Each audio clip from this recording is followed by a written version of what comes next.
Hey there, Internet. My name's Luxander, and to start out the new year in 2021, I would like to do a belated Q&A celebration thing to celebrate this channel reaching 20,000 subscribers. Sidebar, there will be a hat in the videos for a while. We are trying to correct my lines on my hair right up front here, so I've got like some tufts that don't look great.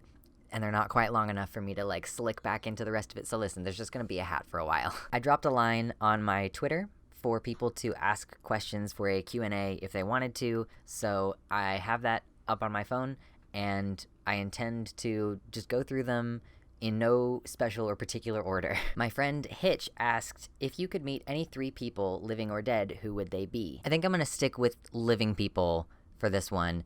I would say pretty high up on the list is Elliot Page, because I just think that they're a very cool person, and I would love to meet him and congratulate him and tell him about the weird queer vibrations in the universe. I would love to meet Pedro Pascal, because I just discovered, like, within the last couple days as of recording this video, that Pedro Pascal has his pronouns in his display. Not even in his bio. It's in his bio on Instagram. And he also randomly posted a supportive picture of Marsha P. Johnson in November, not even on TDOR in November last year. And then also in the talking about that, I found out that Pedro Pascal has a non-binary sibling. They are also an actor, by the way. Their name is Lucas Balmaceda Pascal, and they are just an incredible looking person just from looking at pictures of them in different gender expressions and stuff. So Pedro Pascal seems like just a really legit person who seems very chill, and he's a trans ally, and I would love to meet him just to get like a hug from a dude who seems really kind. And I would also love to meet Natalie Wynn.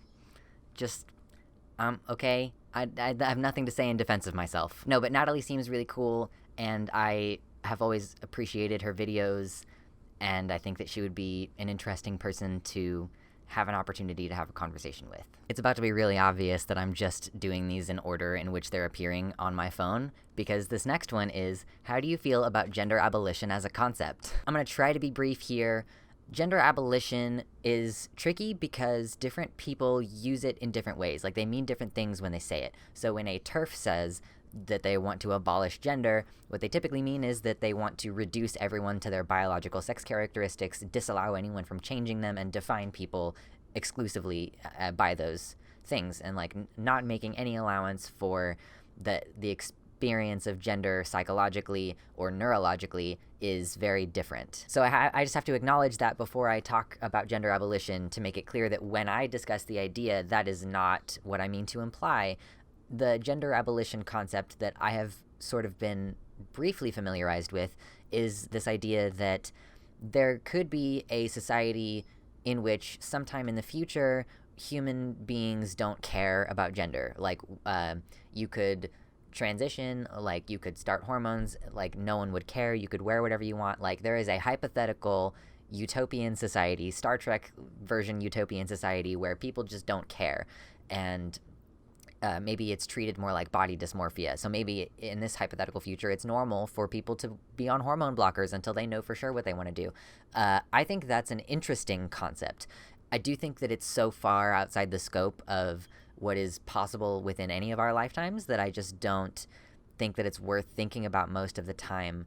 And it's like a nice fantasy or whatever, but it's just such a tricky thing. And I worry sometimes, really, if it could be potentially used as a way of dismissing trans people, even from well-meaning folks who don't mean it in that turfy way, just to say like, oh, why do you care so much? Like, we should, like, sometimes I see people kind of have this idea like we should be going for gender abolition now, which is, in a way, it can be used to target trans people and be like, well, why are you doing what you're doing? We should be going for gender abolition. And I think that's really not cool. So I think it's a fascinating hypothetical future that humanity could get to, but I just don't think that it's realistic really to think about it right now. And it could also be potentially harmful. So this next one is, what are some of your favorite songs right now? Music questions are kind of tricky. I may have answered this question or similar questions in previous Q&As. I didn't double check, by the way. If any of these are repeats, I did not check. I'm sorry. But I have a really tricky relationship with music. I didn't listen to music basically at all for about 3 years because I have borderline personality disorder, which was undiagnosed at the time, and I just get really intense feelings, and music really has a very evocative effect on me, and I just didn't listen to it for a long time. But it's actually kind of interesting. Right now, I have been in my feelings and listening to songs that vibe with that, which I think means that I may have made like a decent amount of progress in therapy and everything to be able to do that. But anyway, to actually address the question, there is this song by Ninja Sex Party that I've been really, really loving lately called Wondering Tonight.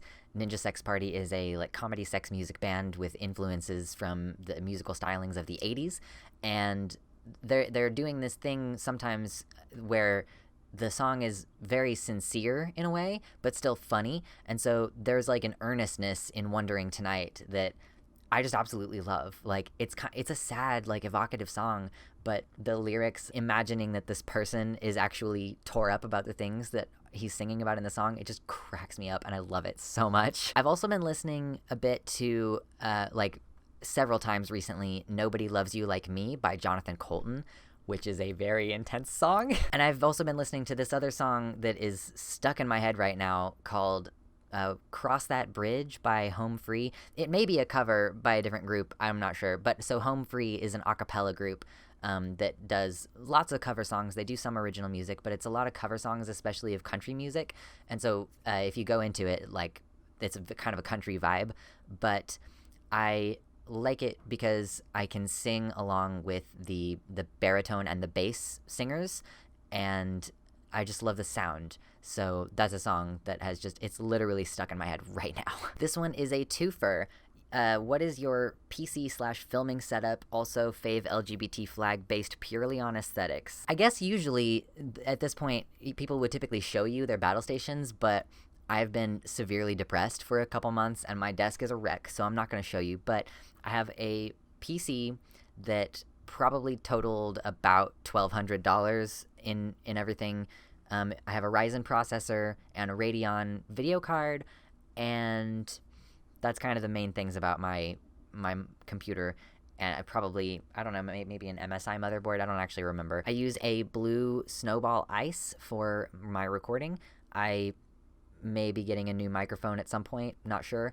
I have a camera that is a Canon, which was given to me by another friend of mine who does YouTube, and I very much appreciate it because my webcam literally just crapped out within the past week. I have two monitors. They're both AOC monitors. One of them is like a 21-inch or something like that. The other one is like a 32-inch monitor. The 32-inch is a color-accurate monitor that I can use while I'm editing and doing photo stuff, which is nice.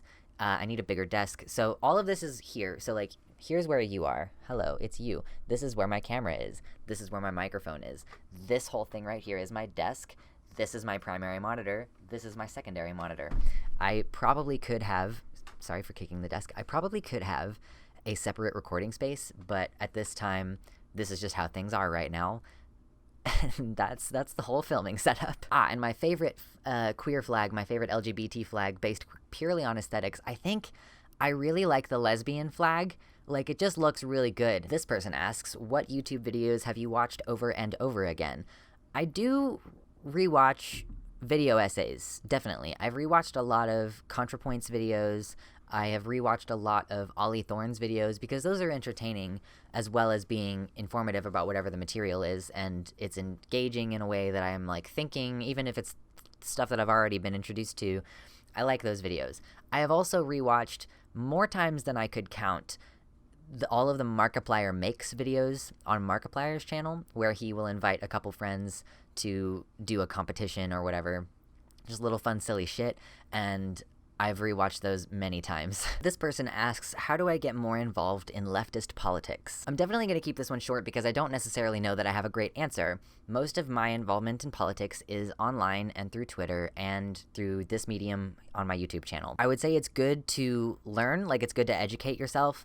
Like, if you can access theory and read it, that would be really cool. Like teaching yourself those kind of fundamentals can be very helpful. I personally haven't done that. Mostly what I have done is try to listen to a lot of people who are coming up with different ideas, like people who are floating different ideas. And like, it's kind of unfortunate because a big part of my leftist awakening was through like a couple of creators, like my leftist awakening specifically, as I like became more and more aware of politics and like the economy, as opposed to like queer social issues, which I have had experience with before. I really have started to learn more about socialism and stuff like that. And unfortunately, like one of the main people who I would have recommended to learn that stuff is kind of a huge asshole. So despite what I gained from watching their content, I can't really recommend them. But I will say, like, a lot of the arguments that Vosh was making when I was watching his stuff really, really, really actively between like January and March last year, I learned a lot of stuff just about like how you could practically implement some of these things. And not just Vosh, okay? Like, not just creators. It's also good to follow on social media organizers within like the community, like following the accounts of people who are on the ground and learning about their tactics. And like, if you want to be involved on the ground, it's really good to get an idea of like, what is kettling? What do you actually do when someone gets pepper sprayed? Things like that. So I think there's a lot of different ways, like online. That's where my perspective is of just wanting to learn more stuff. As far as doing more stuff in politics, I don't know that I have a good recommendation aside from calling your representatives on a regular basis. Not necessarily calling them. You can use ResistBot, which will fax them something that will show up in their office. But yeah, getting involved in that way, contacting representatives, volunteering to help canvass for when elections are happening. Like, all of those things are kind of practical things that you can do that, it's varying levels of your energy that you need to put into it. But honestly, I'm not very active aside from being online. Like, I go to work and I come home and that's it. I am not very functional, so I don't do a lot of stuff. But hopefully that was something. Someone asked, what are you excited for in the new year? I don't actually have a whole lot that I'm excited about, but in the spirit of not being a huge bummer, I am kind of looking forward to turning 27 this year. It's approaching, and it feels very, very weird. So it's just strange. Like, I'm going to be in my upper 20s, which, 10 years ago I may not have been able to imagine that I would get to this point. So that is something that I am looking forward to. Someone asks, how's the guitar coming along? Can we get a lick or two? Yeah, so this is my guitar. She's a little bit dusty right now because it sits on a stand. I bet that sound was terrible on the microphone. It sits on a stand right here next to me, so it's just kind of sitting out. But so I haven't been practicing very regularly, but I do play enough to be able to like maintain the couple of things that I've been practicing. I've not sat in this chair with this instrument, so I don't actually know if I'll be able to play it very well. I've been learning this song by I Fight Dragons called With You. I'll see if I can do it actually. Oh, nope, apparently I can't. Okay, I just want you to see how long my fingernails are, which is not very long. That is long enough for me to catch the string, like, unpleasantly while I'm trying to finger style. Anyway, so I've been trying to learn that, and then also I've been learning the Home, I think it's called Home, or it's just the Undertale theme maybe, from Undertale, which I do need a capo for.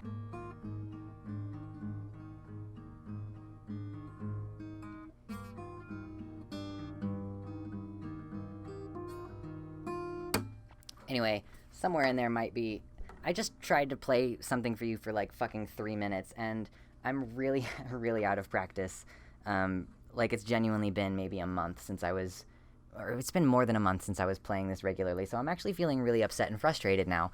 Maybe I'll have to pick that up again. Someone asked, what do you do to relax? Apparently not fucking play guitar right now. Really, a lot of the time I just play video games to relax, which sounds sort of counterintuitive, I guess, because some video games are very active, but I recently got back into World of Warcraft retail style. I haven't bought Shadowlands yet, but I'm all the way up to Battle of Azeroth, and I'm just kind of fucking around with that a little. And I watch shows, and I listen to audiobooks. In particular, I'm listening to the Game of Thrones audiobooks again right now, because I like them. It's easy to put them on in the background. I also love doing jigsaw puzzles. I like this one. What's your all-time favorite movie? I think my all-time favorite movie is The Princess Bride. Like, it's not necessarily the one that I will reach for every single time, but like, it's such a good movie, and it's been one of my favorites for such a long time in my life. that I just can't imagine a scenario in which I would just be like, who wants to watch The Princess Bride? Like, are you for real? Dude, that movie is so funny. As an adult, rewatching that movie, like this movie that I watched as a child, I'm like, oh my God, who wrote this fucking script? This is so funny. Someone asked for my top 3 books. I'm not a big reader, but I would say that A Game of Thrones, like the first in the Song of Ice and Fire series, is a fantastic book. And then the other 2 books, I'm just gonna fold the entirety of Christopher Paolini's Inheritance cycle into those other 2 books. Someone asked, why did you decide to start making YouTube videos? I made some videos when I was a teenager that I'll have to do a reaction to at some point. I think that could be fun. And then for a bit, I was a blogger. Like I was writing on a couple of, like I was a contributor, right? And for a bit, I was uploading private YouTube videos to just sort of like say, hey, these are the things that I wrote this week or within the past couple weeks. Those were all private. They've all been deleted now. I don't even know if they exist on a hard drive anywhere. But then later, I made a couple videos just talking about like, I don't know, like religion and maybe ableism. Like, I don't remember. Those are probably still on the channel. But I made a couple of videos just sort of whatever. And then right around that time, I started Testosterone and started documenting my transition. I guess because I just wanted like a diary, sort of a place to put that. But gradually it was like, oh, well, I do also want to like educate people. I was following other trans YouTubers at the time, I'm sure, undoubtedly. And I was wanting to do something similar, basically. And I'm non-binary, so it was like, I may go on this and then come back off later. And so I wanted to document the full thing. And I'm really glad that I have done that because I don't necessarily write or remember a lot of that stuff. So it's really good to be able to look back on videos like, oh yeah, 5 years ago, this is how I was feeling about testosterone. Like that helped a lot when I basically like I quit testosterone for 2 years. It was helpful to me in that time to look back and be like, oh, it was actually my full intention to go on and then come off later. So my agony over this right now is not even internally consistent with what I thought that I was going to do. It just felt weird. Like there was just a lot going on. But yeah, I guess like as far as this channel as it exists presently and all the videos that are available on it presently, I started doing YouTube because I wanted to document and share my transition with other people.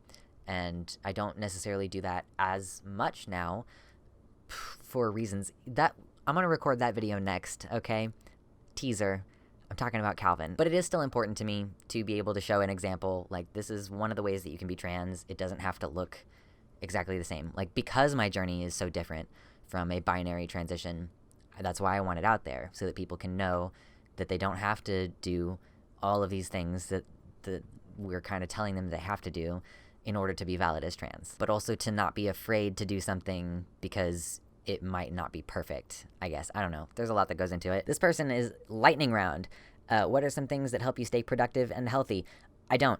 Is it hard to allow yourself to recognize your own success? If so, how do you deal with that? If not, what are some times you have dealt with imposter syndrome?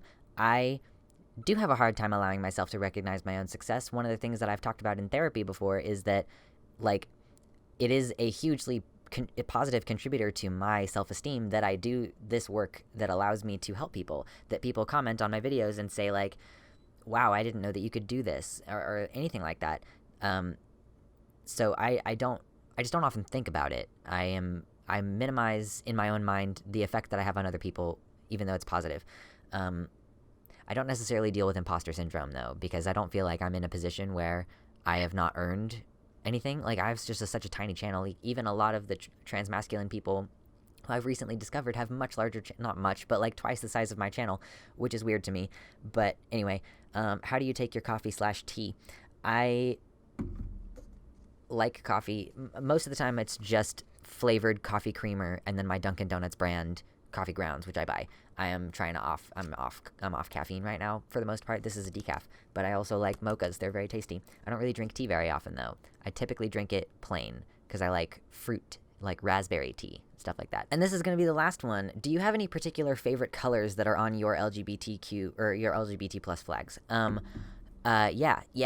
So these are my main ones. This is a by the way, this is a genderqueer flag. It is in the background of all of my videos and my thumbnails now. Everybody knows the trans flag. Blue for boys, pink for girls, white for non-binary. Okay? So that's what that means, if you didn't know.